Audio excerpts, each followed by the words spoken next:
In March of 2002, United States CIA paramilitary officers would embark on a mission to the Shah-e-Kot Valley and the surrounding Arma Mountains of Afghanistan in an attempt to quash Al-Qaeda and Taliban forces once and for all.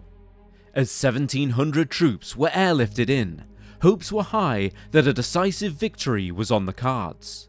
The intelligence had estimated that between 200 and 250 terrorist insurgents were nestled in the valley. But unfortunately, this information was incorrect. As the troops dropped in and prepared to fight, they were met with calculated mortar fire and a barrage of machine gun bullets, as between 500 and 1,000 terrorists fought with everything they had. This was Operation Anaconda, and it would prove to be the bloodiest battle of the Afghan War. But who would emerge successful, and how would the conflict play out? In today's video, we will be recounting the events before, during, and after Operation Anaconda, taking a look at just what unfolded across that 2-week period, and what was supposed to have happened. We will be meeting key figures involved in this battle along the way, and break down the biggest moments of the conflict one by one. Join us as we discover the shocking reality of the deadliest battle of the Afghan War. Welcome to Wars of the World.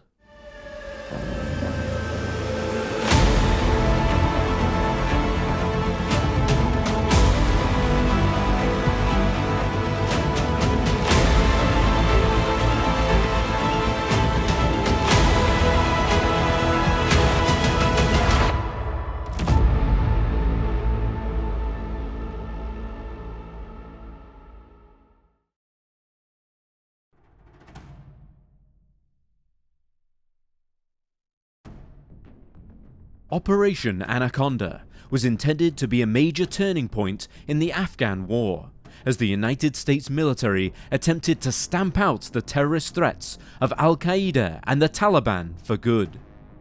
The battle occurred rather early on in the Afghan War, in fact less than a year after Islamic terrorists hijacked the planes that would be flown into the World Trade Center, spurring on the conflict that would be known as the War on Terror. In these early days of the war, the United States' primary objective was to eliminate the terrorist threat quickly, locate Osama bin Laden, and prevent the spread of extremist ideologies.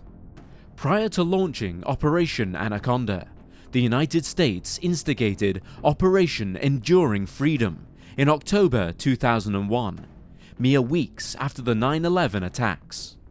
This involved teaming up with a local rebel organization in Afghanistan, known as the Northern Alliance. This consisted of Uzbeks, Hazaras, and Tajiks, who were actively opposing Taliban rule. Operation Enduring Freedom was carried out with a mixture of airstrikes and ground operations that would take the fight directly to any and all known terrorist cells in the country, and it was, for the most part, a great success. A series of Taliban centers of power were claimed quickly, and by November, the United States and the Northern Alliance were in control of Kabul, Afghanistan's capital city.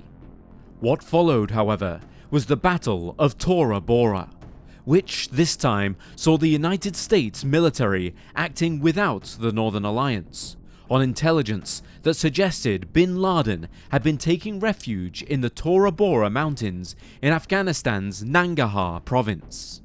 Prior to the eventual battle in Operation Anaconda, this held the title as the bloodiest encounter of the Afghan War.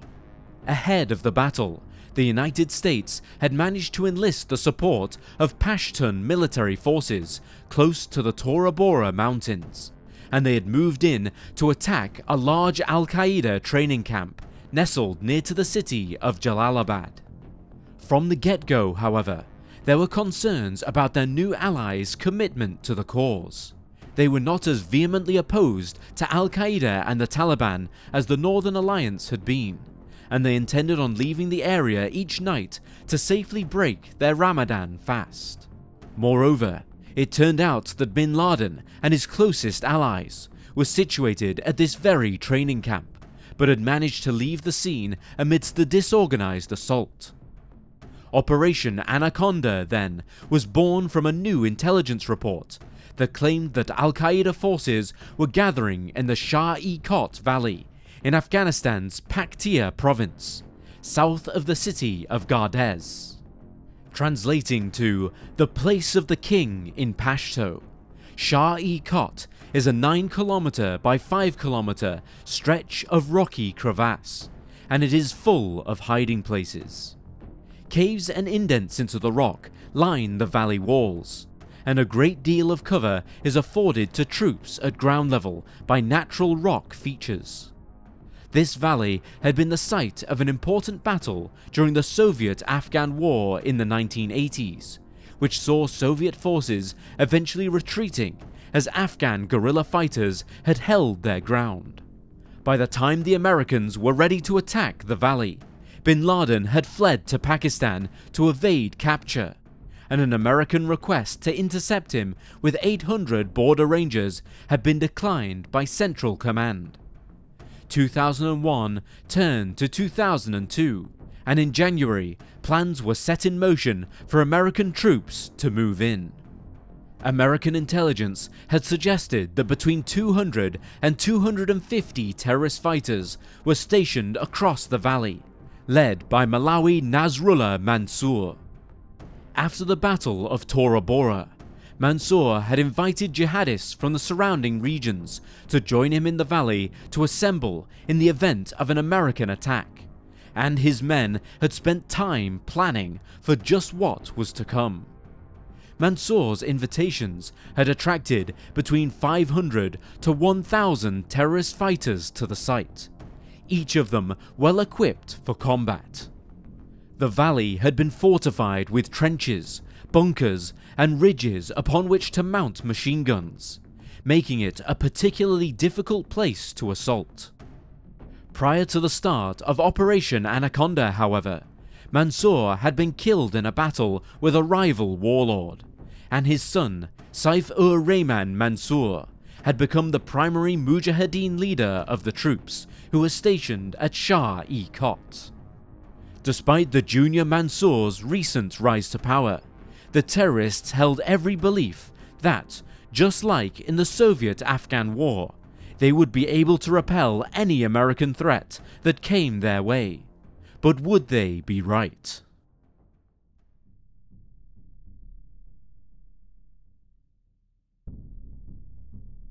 Plans to attack the Shah-e-Kot Valley were put into place across January and February of 2002.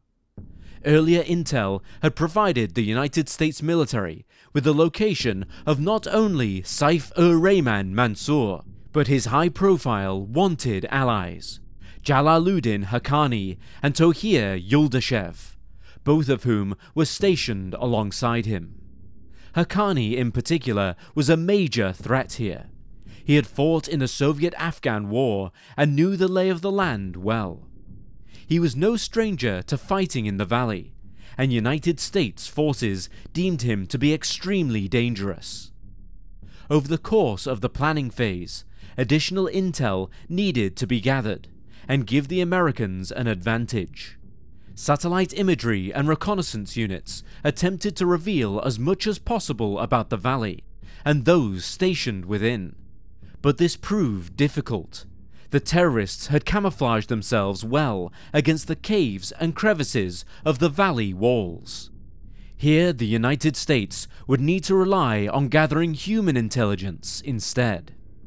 Over the course of the next few weeks, advanced force operations were sent into the lands bordering the Shah-e-Kot Valley to scout out as much information as possible. This involved traversing difficult terrain in poor weather conditions and also in the middle of the night, using ATVs and then travelling on foot to minimize any attention drawn to them. Environmental reconnaissance was conducted high along the walls of the valley, and gradually fed back to the General Tommy Franks, who began putting together a major operation to deal with what was clearly a large terrorist presence in the region. Once intel was gathered, the United States military needed to decide how to go about the attack.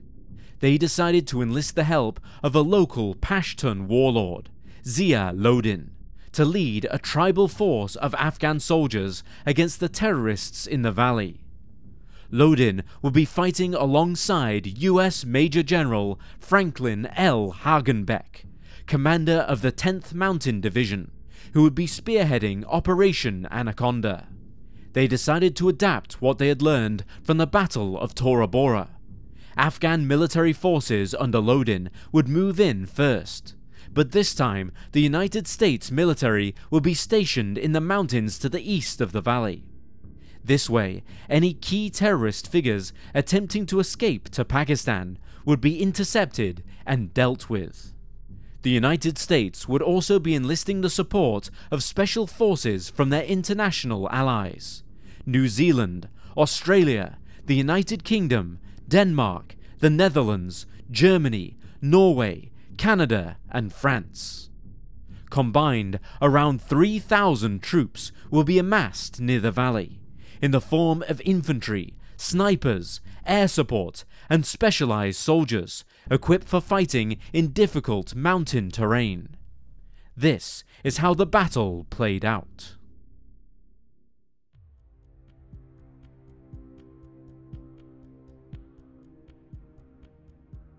The first events of Operation Anaconda took the Americans by surprise, as they airlifted a team of SEALs to a nearby peak to set up an observation post on the 1st of March 2002. It became apparent that the Al-Qaeda terrorists were well equipped for a fight. They had been joined by Uzbek and Chechen IMU fighters, forming teams that spanned cultures and ideologies. A brief firefight would ensue between the SEALs surveying the valley and a small team of 7 Uzbek insurgents, leading to 5 of their deaths. Nearby, the SEALs were able to find Arabic documents detailing guides on how to construct powerful homemade bombs that would be designed to target bridges, buildings, and vehicles. At this point, it became clear that the United States may have underestimated their enemy. Between 500 and 1,000 insurgents were stationed in the valley, much more than the 200 to 250 they had planned for. While the terrorists were still outnumbered, this would not be an easy mission by any means. The following day, the fighting began on a wider scale.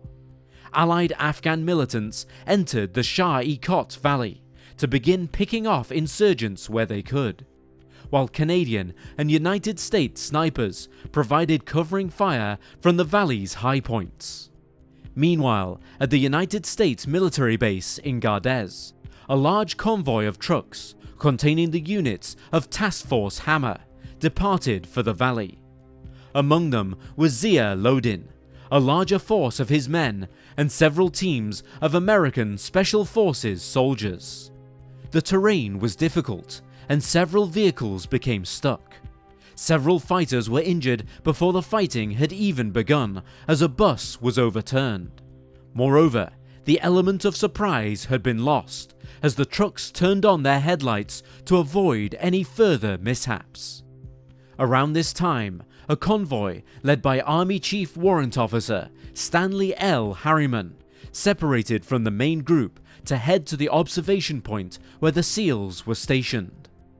Overhead, an AC-130 aircraft providing fire support experienced a failure in its navigational system and did not identify the convoy as American. They opened fire, killing Harriman and wounding several of their own soldiers in a catastrophic case of friendly fire. The battle was not off to a good start. Additional air support that was intended to be provided by an overhead Rockwell B-1 Lancer had failed, as a bomb became stuck in the launch bay. Moreover, the AC-130 that had accidentally killed Harriman had been called off, and troops on the ground became concerned at the lack of air support.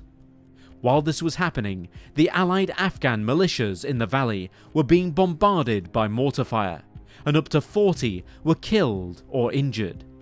They scattered and refused to advance further, and senior officers in the United States military were beginning to recall the disasters of the Battle of Tora Bora. Shaken but not deterred, they decided to reassign the task of assaulting the valley at ground level to Task Force Anvil.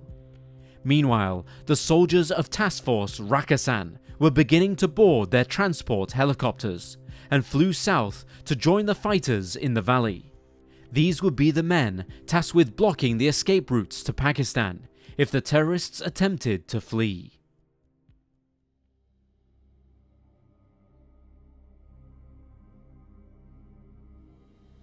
As Task Force Rakassan soldiers landed along the northeast edges of the valley, the terrorists were taken by surprise. This bought the soldiers enough time to install security measures and to reinforce their position along the edges of the valley, blocking any escape routes across the border. As Task Force Hammer refused to advance on the ground, the terrorists eventually turned their attention towards the US soldiers of Task Force Rakassan, and they came under heavy fire. As they had been airlifted in, however, they were tailed by Apache helicopters, who assisted them in suppressing mortar teams and picking off insurgents. Still, the terrorists persisted and fired RPG rockets towards them, causing one helicopter to lose its electronics and forcing it to retreat. Along the walls below, in caves and trenches, insurgents began to fire ZPU-1 anti-aircraft guns at Task Force Rakassan and the remaining Apache gunships, while those carrying RPGs continued to send hellfire to the top of the valley. The insurgents equipped with RPGs proved to be particularly formidable adversaries. These terrorists utilized a technique that they had employed while fighting the Soviets, which saw them launch their RPG rockets skywards. The warheads within the rockets would automatically detonate when they reached a distance of 920 meters, launching devastating shrapnel in all directions. This method would allow them to tear into the vital internal mechanisms and electronic systems of the Apaches, and it succeeded. 2 further helicopters were forced to retreat after the Al-Qaeda insurgents launched a savage barrage of rocket fire up above. Despite the brutal assault from below, Task Force Rakassan managed to secure their positions around halfway through the morning of the 2nd of March, and they could begin raining fire down into the valley from their advantageous position above. For the remainder of the day, Task Force Rakassan soldiers maintained their position, while additional Apaches provided air support from above. Meanwhile, at ground level, relief fire from Task Force Rakassan meant that Allied infantry could advance further into the valley. Still, they faced intense fire from the Al-Qaeda insurgents along the cliffs and walls of the battlefield, and early in the afternoon, 10 men were nearly taken out by an RPG rocket that had been fired from one of the eastern foothills. It failed to detonate, however, instead landing in the snowy ground right beside them. Following this was a terrifying assault of DSHK M1938 fire. The terrorists were using powerful Soviet heavy machine guns to attempt to finish what their rocket fire could not. The men on the ground ran for cover, and Staff Sergeant Andrei Ropel was able to call mortar fire into the region, eliminating their attacker. He would later be awarded the Bronze Star Medal with a Valor device for his support that day. However, the mortar teams had now begun to draw attention to themselves, and the terrorists attempted to eliminate the 187 infantry who had launched the previous attack, using mortar fire of their own. Several were wounded, but signalman Martin Wallace of the Australian Special Air Service Regiment desperately began dragging them to safety, earning himself a medal for gallantry. Throughout the course of the remaining day, airstrikes were called in from United States bombers and fighters, which helped to inflict heavy casualties on the terrorists. But still, they continued to aggressively defend their positions. The fighting put a huge amount of pressure on the Task Force Rakhisan soldiers at the southern landing zones, who were short of ammunition and continued to receive particularly heavy fire. Late into the evening, however, an AC-130U gunship, travelling much slower than the fighters and bombers from earlier, provided sustained fire into the bottom of the valley, while these men could be airlifted to recover. Among them, 35 had been wounded, but no lives had been lost.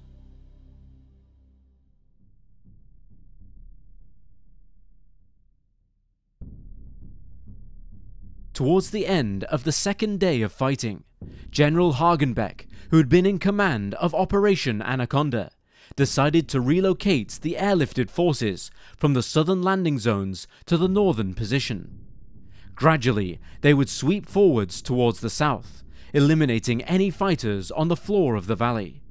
But it seemed that none had remained. The terrorists had fled to the south, but were still unable to escape to Pakistan. This meant that a path had been opened up to a fortified observation point that was set up at the peak of Takur Ghar, an excellent vantage point to gauge enemy numbers. Following the heavy fire that the Apaches and AC-130s had been met with, Hagenbeck decided to send in 5 A-10 Thunderbolt II aircraft, which were less susceptible to ground fire. The Thunderbolts would provide vital air support, while Allied forces moved further south to stamp out the remaining terrorist threat. Among the men who were tasked with heading to a landing zone close to the base at Takur Ghar were 2 SEAL fire teams, Mako 30 and Mako 21, commanded by Lieutenant Commander Vic Hyder. To reach the peak quickly, they would need the support of an MH-47 Chinook helicopter, which had been cleared to land after reconnaissance missions spotted no signs of enemy activity. But around 3 AM on the 4th of March, the Chinook attempted to drop off the SEAL teams. But something was wrong. Tracks in the snow suggested that someone had been there, and very recently. And just as they were contemplating aborting the landing, 2 RPG rockets were launched into the side of the Chinook, shutting down an engine and destroying its hydraulic systems. Petty Officer First Class Neil C. Roberts had been launched from the helicopter as it attempted to perform an emergency maneuver. The Chinook crash-landed approximately 4 miles away, and another was sent to allow the troops to regroup and to search for their missing comrade. The fire had come from the top of the mountain. A large enemy force had amassed at the peak, and an AC-130 was requested to provide fire support. As the terrorists defended themselves, they seriously injured Technical Sergeant John A. Chapman and forced the Mako 30 team off of the peak. Chapman, as well as Roberts, were still alive, but they were stuck and in a bad way. They were now stranded on the mountain and in separate locations. The Ranger Quick Reaction Force was sent in to search for them, while air support continued to eliminate the terrorist fighters on top of the peak. As the first team of Rangers were dropped into the same location initially reached by the Chinook, they fell into the very same trap. They had not been equipped with satellite radios to maintain contact with headquarters. Sergeant Philip Svitak was killed by small arms fire almost immediately, while Chapman, now mortally wounded and spotted by drone footage, attempted to draw fire away from the Rangers as they landed. Private First Class Matt Commons, Sergeant Brad Crows, and Specialist Mark Anderson would also lose their lives as they attempted to retrieve Chapman. At around 8 PM on the 4th of March, the Rangers were extracted from the mountain. Both Chapman and Roberts had died before they could be retrieved, and it is thought that casualties would have been even higher if it were not for a concealed unit of Australian soldiers who had called in air support towards the peak of the mountain. While many terrorists were killed across the Battle of Takur Ghar, the multiple Allied deaths that took place led to this being considered a Pyrrhic victory for the Americans.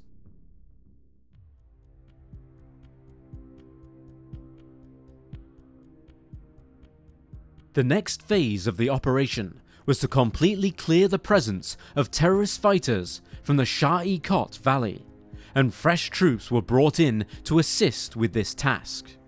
Following the devastating events on the peak of Takur Ghar, United States commanders opted to take a more indirect approach, and there wasn't a great deal of large-scale fighting for the remainder of the 2-week battle ahead.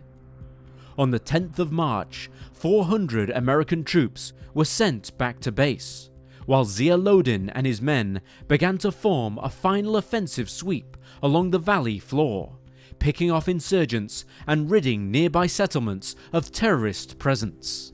Loden, however, had a long-standing animosity with Gul Haidar, one of the key Afghan officers who would be assisting him.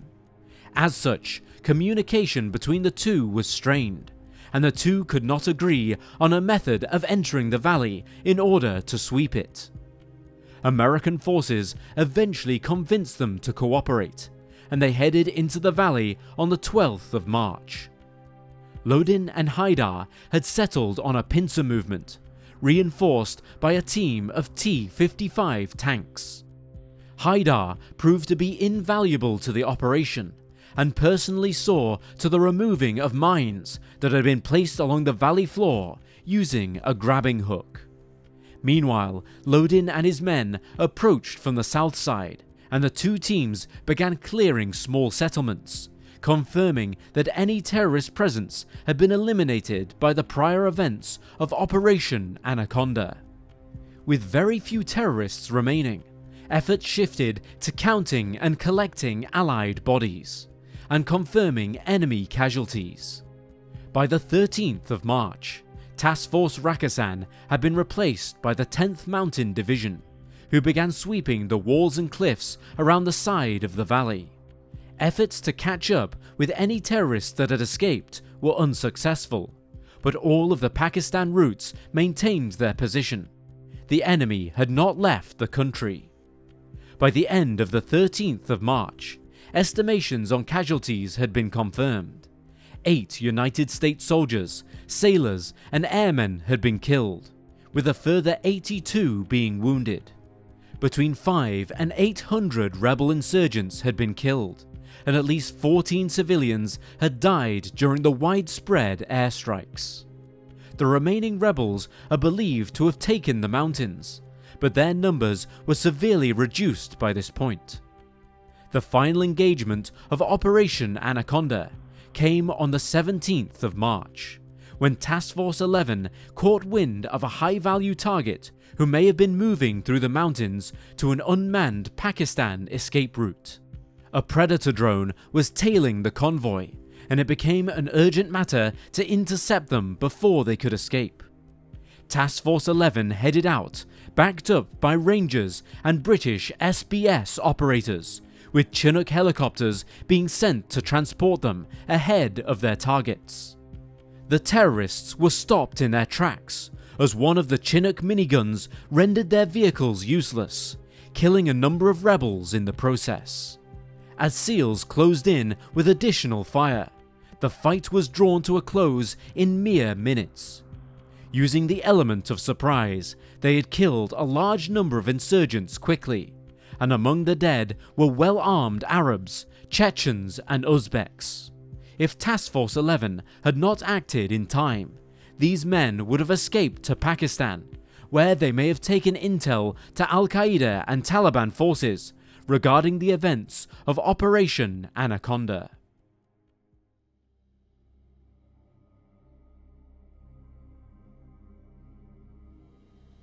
By the 18th of March, General Tommy Franks brought Operation Anaconda to a formal close, referring to it as an unqualified and complete success.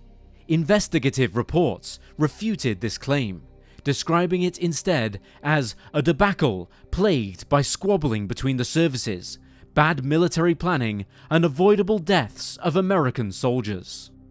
Operation Anaconda did succeed in removing much of the terrorist presence from both the Kot Valley and the surrounding lands, but the numbers didn't add up. While the United States military claimed that 500 to 800 terrorists had been killed, only 23 bodies were recovered, and speculation arose that the operation may have been more of a show for the media rather than a military necessity. Moreover, the Allied coalition forces that had accompanied US soldiers began to criticize the operation after it came to a close. In one interview, German Special Forces KSK soldiers reported heated arguments with American forces. The latter is said to have used excessive violence, condoning the killings of civilians in Afghanistan. In one instance, an Afghan shepherd with no Al-Qaeda ties stumbled into a German hideout, and as such, the military opted to change position. This was met with criticism by the US soldiers, who insisted the Germans should have killed him there and then. After Operation Anaconda, the United States military, along with the coalition forces, launched Operation Jacana, a series of follow-up missions that aimed to stamp out insurgents from the Kot Valley, who attempted to regroup on Afghanistan soil. British forces were prominent in these operations, and over 1,700 men were deployed to support Operation Jacana. At the time, it was believed that many more battles would follow in the coming weeks and months, but in reality, Operation Anaconda would be the last major battle in Afghanistan for several years to follow. Despite their best efforts, several key terrorists did escape to Pakistan following Operation Anaconda, after the soldiers stationed along the valley walls and cliffs moved out. For a long time, Allied forces played the waiting game, anticipating major battles that would just not come. Patrols continued to scout out the mountains, attempting to find any signs of enemy activity around the Kot Valley, but nothing major was revealed. The Taliban, on the other hand, are believed to have portrayed Operation Anaconda as a major historical battle, describing it as, quote, the beginning of the sacred jihad against the occupation of Afghanistan, end quote. Saif-ur-Rahman Mansour had survived the battle, but would be killed in 2008, now an exalted martyr for the terrorist cause. Operation Anaconda was a difficult point of the war in Afghanistan. By all official accounts, it was deemed a success, and many terrorist fighters were brought down, but it certainly was not without its failings. Afghan militants who were supporting the battle tend to believe that a lower number of enemies were killed than the Americans account for, and the actual number has not been secured to this day. Nonetheless, it is known that several Allied soldiers tragically lost their lives amongst the fighting, especially when faced with the horrors of the Battle of Takur Ghar. The operation was a brutal opening to one of the longest of Americans' modern conflicts, and would indeed prove to be the bloodiest encounter in the war in Afghanistan.